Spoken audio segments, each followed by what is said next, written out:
Hello दोस्तों, नमस्कार, जय श्री राम। दोस्तों, आज की हमारी ये कहानी दिल्ली में रहने वाले एक परिवार की सच्ची घटना है। कृपया इस वीडियो को पूरा सुने और अंत तक इस पर बने रहें। एक छोटा सा परिवार था। उसमें माँ बाप और उनका एक बेटा, तीनों ठाकुर जी के अनन्य भक्त थे। बेटे की शादी हुई, पत्नी आई तो बेटे ने कहा, देखो, हमारे घर की ये परंपरा है। यहाँ पर जो भी आता है वह पूर्णिमा के दिन ठाकुर जी के दर्शन करने मंदिर जरूर जाता है, इसलिए अब से तुम्हें भी चलना होगा। संयोग से वो पत्नी भी ठाकुर जी की भक्त निकली। अब सभी मिलकर हर पूर्णिमा को ठाकुर जी के मंदिर जाने लगे। थोड़ा समय बीता, एक बच्चा हुआ, फिर दूसरा, अब दो बच्चे हो गए, पर उनकी परंपरा कायम रही। मंदिर में दर्शन करना, प्रसाद चढ़ाना, प्रसाद खाना, काफ़ी सालों तक यही सिलसिला चलता रहा। तब पत्नी ने कहा, सुनो जी, ये बच्चे बड़ा परेशान करते हैं। अब हम बस में और ट्रेन में जाने से दिक्कत होती है। ठाकुर जी से बोलो कि हमें एक कार दिला दे। अब उसका पति ठहरा मध्यम वर्गीय परिवार वाला। एक कार लेने के लिए बहुत सारे पैसे की ज़रूरत होती है।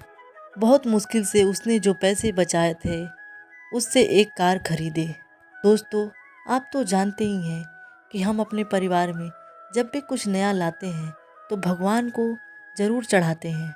उन सब ने भी ये फैसला लिया कि ये कार तो आई है ठाकुर जी की कृपा से, इसलिए ये कार सबसे पहले ठाकुर जी के मंदिर ही जाएगी।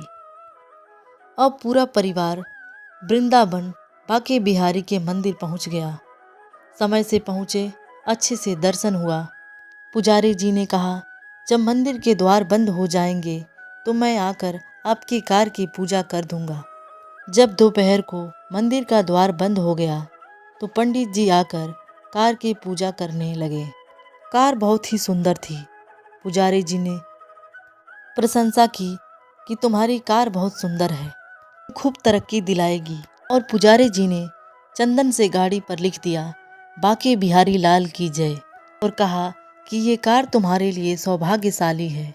ये आशीर्वाद लेकर पति पत्नी और उनके बच्चे अपने घर पहुंच गए। घर पहुंचते पहुंचते रात हो गई। वह खाना खाए और विश्राम करने लगे। गाड़ी को गली में पार्क कर दिया। जब वह सुबह उठे तो उन्होंने देखा कि उनकी कार वहाँ पर नहीं थी। उनकी कार चोरी हो गई थी। वह एकदम से सहम गए, ये ठाकुर जी ने क्या किया? मेरी कार चोरी हो गई। सभी परेशान हो गए। किसी ने बोला, रिपोर्ट लिखवाओ। अब नई कार थी, इतनी जल्दी नंबर भी नहीं मिला था। बड़े परेशान होकर गए रिपोर्ट लिखवाने।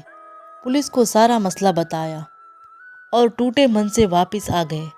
पति पत्नी एक दूसरे को समझाते रहे कि ठाकुर जी की यही इच्छा रही होगी, हो सकता है कार हमारे लिए अच्छा न हो। तभी पत्नी ने कहा, कैसे हो सकता है?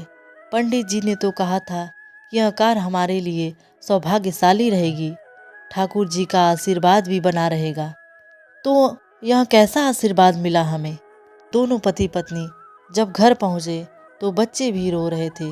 उनको चुप कराया और एक एक दिन ऐसे ही बीतते जा रहे थे। कई दिन बीतने के बाद उन्होंने जब सुबह देखा कि उनके घर के सामने उनकी कार खड़ी है, वह फूलों से सजी हुई है। सबने देखा, यह तो मेरी ही कार है, लेकिन ये इतना सजी क्यों है? नज़दीक जाकर देखे तो उस कार की सीट पर एक चिट्ठी रखी हुई थी। उसमें लिखा था, हरे कृष्णा, मैं क्षमा चाहूँगा। मैं आपकी कार चोरी करके ले गया था। मैं तो बरसों से कार चोरी कर रहा हूँ, पर जिस दिन से मैं आपका कार ले गया हूँ, उस दिन से मुझे बहुत बेचैनी हो रही थी और घबराहट भी हो रही थी। जब मैं रात को सोया तो एक ही आवाज़ मेरे कानों में गूंज रही थी, जो आपके कार पर लिखा था, बाके बिहारी लाल की जय। यह शब्द सारी रात मेरे आंखों के सामने आता रहा। मुझे इतनी घबराहट हुई कि मैं सुबह उठा और बेचैनी में आया, ये किसकी कार में उठा लाया। मुझे लगा ये कार किसी साधारण आदमी की नहीं है। मैंने कार उठाई और उसे प्रेम पूर्वक सजाकर आपके घर के सामने रख दिया। इसके साथ मैंने कसम खाई कि मैं जिंदगी में आज के बाद कभी चोरी नहीं करूँगा, मुझे माफ़ कर देना। ये पढ़कर पति पत्नी के आंखों में पानी आ गया। ये कार बस उनके लिए सौभाग्यशाली नहीं थी, उस चोर के लिए भी सौभाग्यशाली थी जिसकी इस कार की वजह से ज़िंदगी बदल गई। दोस्तों, ईश्वर पे जब आपका असीम विश्वास हो, आस्था हो, प्रेम हो, तो सारी चीज़ें आपकी सही सलामत रहती है। ईश्वर हमेशा आपके साथ रहता है।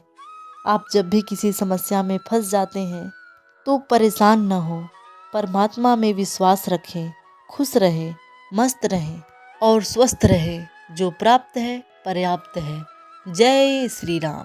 दोस्तों, ठाकुर जी के नाम पे एक सब्सक्राइब और लाइक तो ज़रूर बनता है।